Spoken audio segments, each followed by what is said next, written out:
It's a funny story. I was in Bojangles one day, and me and my guys, and one of my um, old childhood friends. She came up to me, she hugged me, and then she hit my breast, and I said, "Wow!" And so that evening when I got home, I got ready to shower for bed. I just I just went and I rubbed it for some reason, and I felt a knot. And I said, "Oh God, what is going on here?" And I said, "Okay, maybe nothing." And so I, went on the bed, got up the next morning, and I was telling, one of my friends about it. She said, "You might ought to go and, get it checked." I said, "I will." And I put it off for another week. And so about 2 weeks later, I felt it again. It was still there. I was hoping it would go away, but it was still there. And so I called my doctor, my PCP. I called Charity Loudermilk, and I told her what was going on. She said, "Just come on in."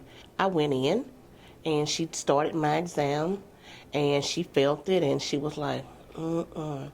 And I'm like, "Oh my, okay." And so she's like, and she said, "I'm going to send you to Texarkana, to the breast cancer center." I said, "Okay." And so I called my daughters, my husband, and told them, what's going on. So we ended up going to Texarkana, and they did several. I was there for a couple hours. They did so many 3D mammograms, and they did several. And so the doctor, he came in, with it was me and my daughter in there. The rest of my family, they was outside waiting, and he was just talking, and it's like I could hear what he was saying, but I wasn't hearing. And after he left, my daughter told me, she said, "Did you understand what he just told us?" I said, "He said a whole bunch of something, and she was like, "No, Mom, he said you have cancer." I said, "Well, Ebony, until I get paperwork, I'm not believing it." And so we went, we went to check out, and we got in our vehicle to go back to Prescott, and they called me again. And I'm like, "What's going on?" They were like, "We need you to come back. We need to do another test on you." So we turned back around, came back, did another test, and Ebony was like, "Mom, this is really serious." And I don't know, it did not, um, it didn't faze me at the moment, because I guess I was just in denial, because I didn't see it on paper. And so we made it back to Prescott, and the next day we went to Texarkana again with my daughter to the ENT for my grandbaby. And while they were checking out, I had my grandson out in the foyer, waiting, and received another phone call. And I said, "Eb, this is from Baptist." And it was the nurse. And she said, "Miss Jordan?" And I said, "Yes." She said, "Hey, this is Yaya." And she said, "I am so sorry." I said, "What are you sorry for?" She said, "You have cancer." I said, "What?"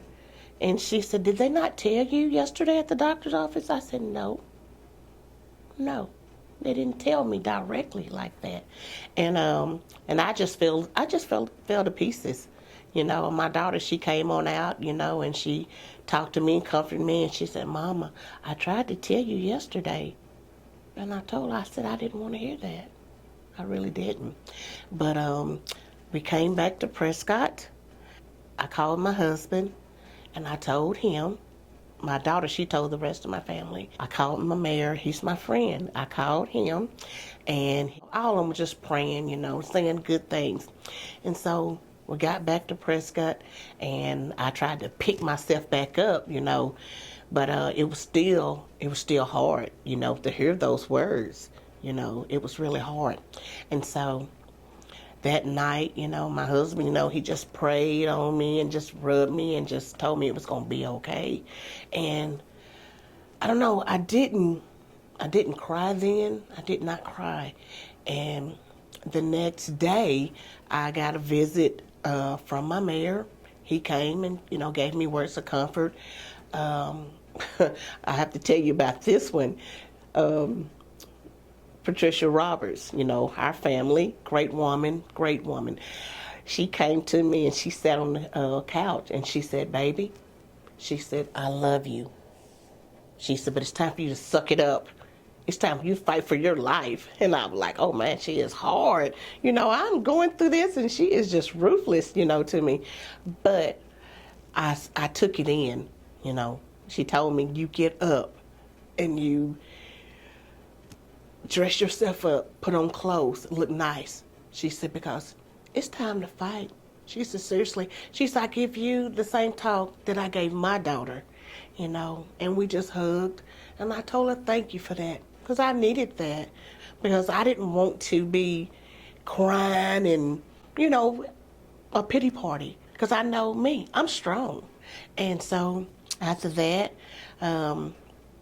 it was so much better, going through this, because support is everything. I learned that support is everything.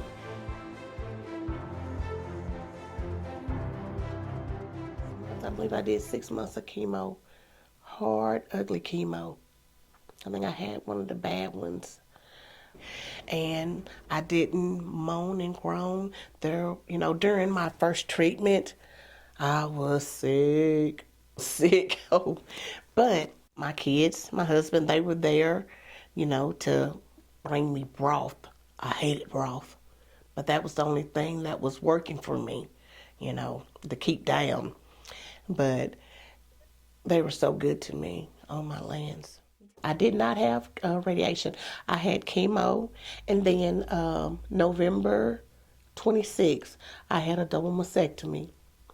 And I thought that by not having, these, it was going to be the end of the world for me.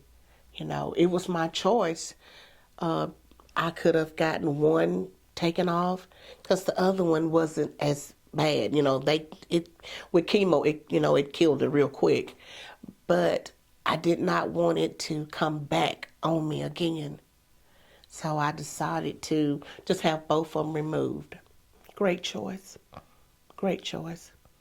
My husband was totally behind me, and that was important for me as a wife. That was important to know that he said, you do what's going to keep you here, Ann. That's what you do. And that made all the world, and just made all the difference in the world. See, my mom, she had breast cancer. She's gone. She died in 2008. But I never thought I would have it. I don't feel I'm above, but I just felt in my heart, I seen what she went through, and I knew I didn't want to go through that. And when she passed, it had came back again. Okay. But she did not want to have treatments anymore. Yeah, she did not want to have treatments anymore. But that hurt me, hurt me to my soul to see her, go through that. And I never in my life I thought it would have been me. But I said, why not me? Why not? Because I'm strong. I'm capable. I believe. I trust. I trust in God to take care of me. And He has been taking care of me. It's important to have somebody there, to pick you up, to talk to you, to listen. Mostly just to listen, because you got so many, emotions going through your body, so much, and sometimes you feel alone, and that's why you need that support system, because you're really not. I got friends, they were there for me, my best friend. Oh, I love her to pieces, Shonda. I love her to pieces. Whatever I need, I even just breathe it. I have it. They're there. My church family, they were awesome to me. My work family, I love those guys. They were awesome, very supportive. Was it challenging to know you were going through this and being out in the public every day? It was a good thing. It was a good thing. You know, I didn't realize how many people I did have that cared about me and supported me. This really opened my eyes.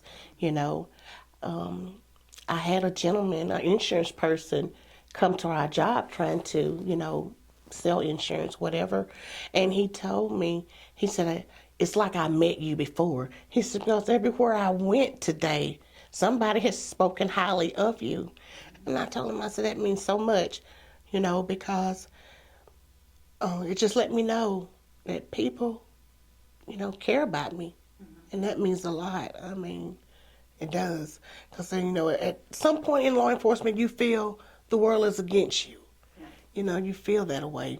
But I don't know. I mean, since this journey, it has opened my eyes to a lot of people. They really and truly care. And they've reached out, a phone call just to say, "Hey, I want to check on you," or envelope slip, "Hey, this is gas money," to go back and forth. I mean, they really showed that they cared. Yeah. I mean, my whole neighborhood did. I mean, they truly supported me financially, whatever my need was, they were there. My three best friends, and they've missed me. We normally just get out and just hang out and just talk and reminisce. And we had got a group chat, and they was like, "We miss you. We ready to see you, sit down, play cards with you." And so that made me feel so good. I'm serious, so good. And so this next Saturday, God's willing, we're going to meet up and we're going to play cards and laugh and cry. Good. That's what we're going to do. I don't know. I just thank God. I thank God for not leaving me. He was there with me. When I tell you, when I cried out to him for help because I knew I couldn't do this on my own, I cried out to him honestly, and I asked him to be with me. And I tell you, that man, our Father God, he packed his bags and he came with me. And he's been traveling with me ever since. And I know he won't leave me. And anybody that's going through it, trust in God. Trust in God. And watch what he'll do. But you got to give yourself totally to him. Rely on him. And I learned to rely on him. And it brought me closer to him. It did during this journey.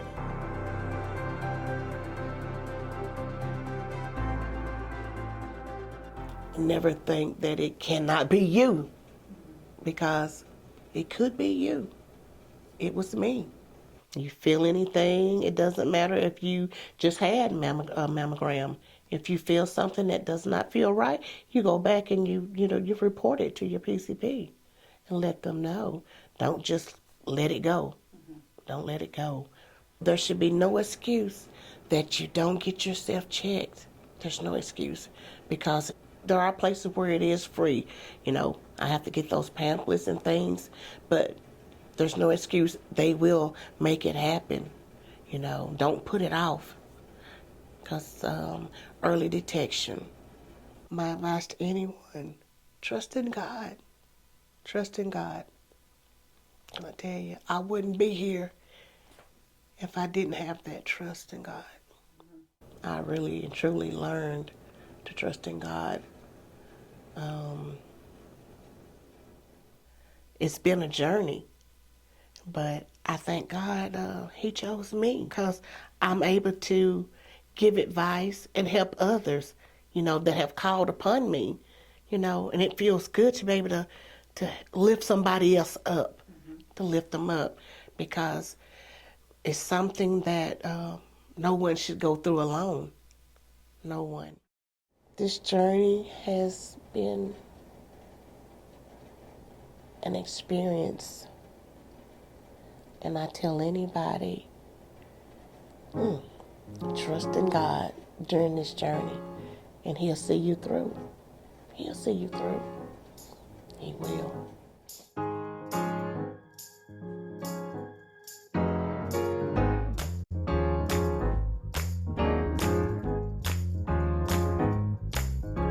I was slick.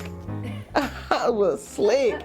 I'm telling you, I tell you, I freaked out one day. I was laying in the bed, and I said, oh Lord, a spider on me? And I jumped up, and I tried to get it. I was gonna mash it, be bold and mash it. Okay, it was a wad of hair. I said, oh mercy. I did start crying. I did, cause I just rubbed my head, and it's just handfuls of my hair. And I was like, oh my lands.